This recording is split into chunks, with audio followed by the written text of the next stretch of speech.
ఓం శ్రీ గణేశాయ నమః. ఓం శ్రీ గురుభ్యో నమః. ఓం శ్రీ మహాగాయత్రీమాత్రే నమః.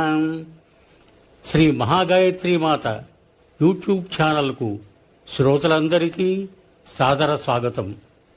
ఆహ్వానించువారు కాశీవజ్ర సుబ్రహ్మణ్య శర్మ, నిడదవోలు. ఋష్యశృంగుని చరిత్ర ప్రథమ భాగము. యుధిష్ఠిరుడు తన తమ్ముళ్లతో సహచరులతో అందరితో కలిసి అతి చల్లని పవిత్రమైన కౌశికీ నదికి వెళ్ళాడు. లోమశుడు వివరిస్తూ, భరతవంశభూషణ, ఇది పరమ పవిత్రమైన దేవనది కౌశికి. ఈ నదీ తీరంలో ఇక్కడ విశ్వామిత్ర మహర్షి యొక్క రమణీయాశ్రమం కనిపిస్తోంది. ఇదే మహాత్ముడైన కాశ్యపుడు విభండకుని ఆశ్రమము.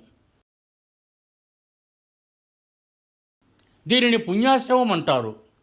విభాండకుని కొడుకు ఋష్యశృంగుడు గొప్ప తపస్సంపన్నుడు, జితేంద్రియుడు.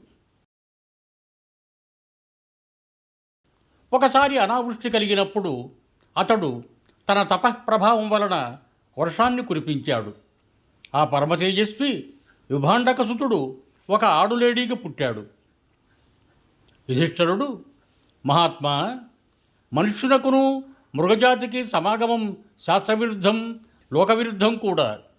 అయినప్పుడు కాశ్యపుడైన ఋష్యశృంగుడు మురిగి కడుపున ఎలా పుట్టాడు? పైగా అనావృష్టి సంభవించినప్పుడు బాలకుడైన అతనికి భయపడి వృత్తాసుర సంహారకుడైన ఇంద్రుడు వర్షం ఎలా కురిపించాడు అని ప్రశ్నించాడు.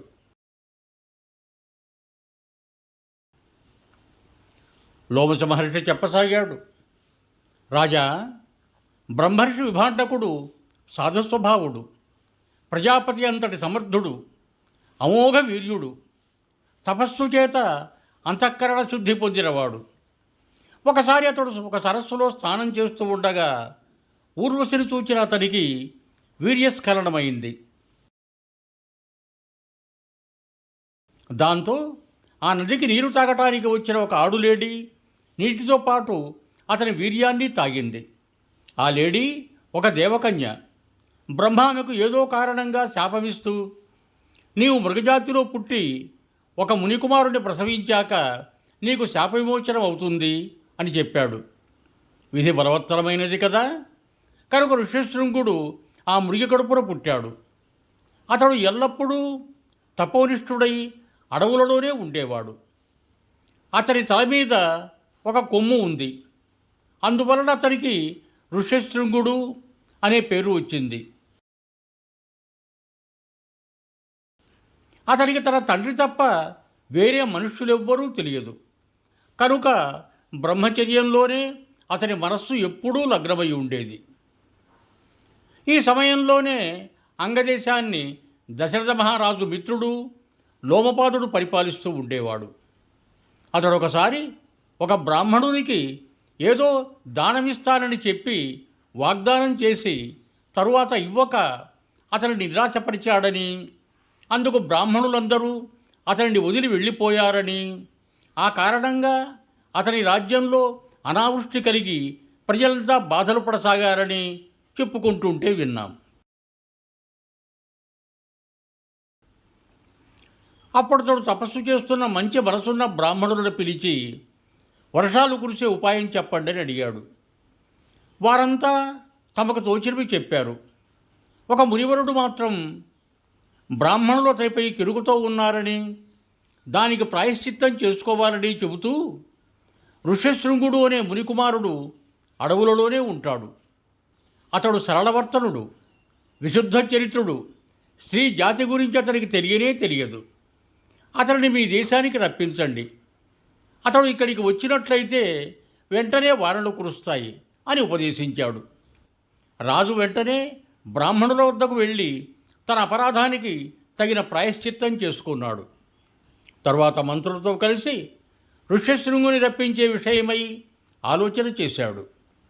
వారి సలహాను అనుసరించి తన రాజ్యంలోని ప్రధాన వేశ్యలను పిలిపించి మునికుమారుడైన ఋష్యశృంగుని ఎలాగైనా మోహపరవశుని చేసి నమ్మకం కలిగించి తన రాజ్యానికి తీసుకురమ్మని ఆదేశించాడు.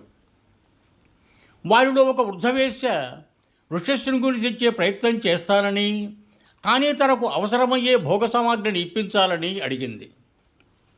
రాజు ఆదేశాన్ని పాటించి ఆ వృద్ధవేశ్య తన బుద్ధిబలంతో నౌక లోపల ఒక ఆశ్రమాన్ని సిద్ధం చేయించింది. ఆ ఆశ్రమాన్ని అనేక రకాలైన కృత్రిమ ఫలపుష్పాదులతో అలంకరింపజేసింది. వాని మీద రకరకాల పొదలు లతలు అల్లుకొని ఉన్నాయి. ఆ నౌకాశ్రమం చాలా అందంగా మనోహరంగా ఉంది. దానిని విభాండకముని ఆశ్రమానికి కొద్ది దూరంలో కట్టి ఉంచి చారుల వలన మునివరుడు ఏ ఏ వేళ్లలో బయటకు వెళ్తాడో తెలుసుకుంది. తర్వాత విభాండకముని ఆశ్రమంలో లేని సమయం చూచి తన కుమార్తెకు చెప్పవలసినవి చెప్పి ఋష్యశృంగుని దగ్గరకు పంపింది. ఆ వేశ్య ఆశ్రమానికి వెళ్ళి అక్కడ తపోనిష్ఠుడైన మునికుమారుని దర్శించి అతనిని, మునివరా, ఇక్కడ అందరూ ఆనందంగా ఉన్నారా? మీకు కుశలమేనా? మీ వేదాధ్యయనం చక్కగా జరుగుతోందా అని ప్రశ్నించింది. ఋష్యశృంగుడు ఆమెను చూస్తూ, మీరు కాంతిపుంజంలా మెరిసిపోతున్నారు. మీరెవరో వందనం చేయదగిన మహానుభావులు అనుకుంటున్నాను.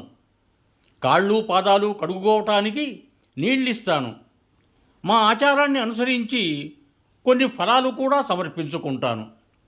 ఇదిగో కృష్ణాజనం పరిచిన దర్భాసనం, దీని మీద కూర్చోండి. మీ ఆశ్రమం ఎక్కడ ఉంది?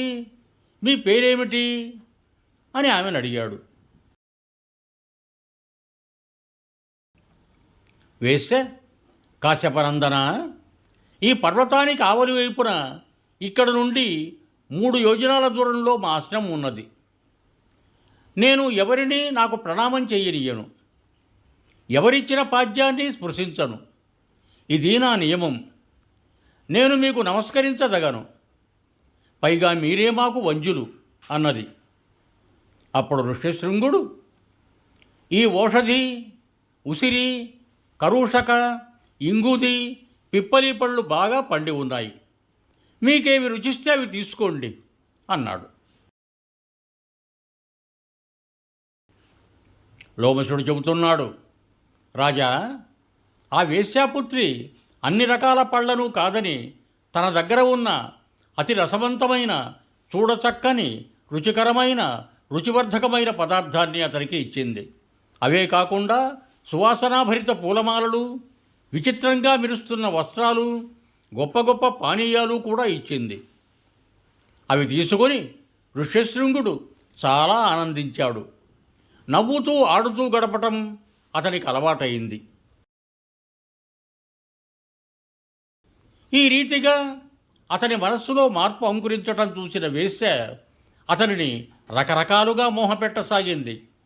పైగా ఎన్నోసార్లు అతనిని గాఢాలింగనం చేసుకొని అతని వైపు ఓరగా చూస్తూ అగ్నిహోత్రం వంక పెట్టుకొని అక్కడి నుండి వెళ్ళిపోయింది. సశేషం శుభం భూయాత్. సర్వే జనా సుఖినో భవంతు. ధన్యవాదములు. మీకు నా ఈ వీడియో నచ్చినట్లయితే దయచేసి ఒక లైక్ కొట్టి మీ బంధుమిత్రులకు కూడా నా ఈ వీడియోను షేర్ చేయగలరు. అదేవిధంగా నా ఛానల్ను కూడా సబ్స్క్రైబ్ చేయ ప్రార్థన. మరొక్క మారు ధన్యవాదములతో భవదీయుడు కాశీవజ్ర సుబ్రహ్మణ్య శర్మ, నిడదవోలు, తూర్పుగోదావరి జిల్లా.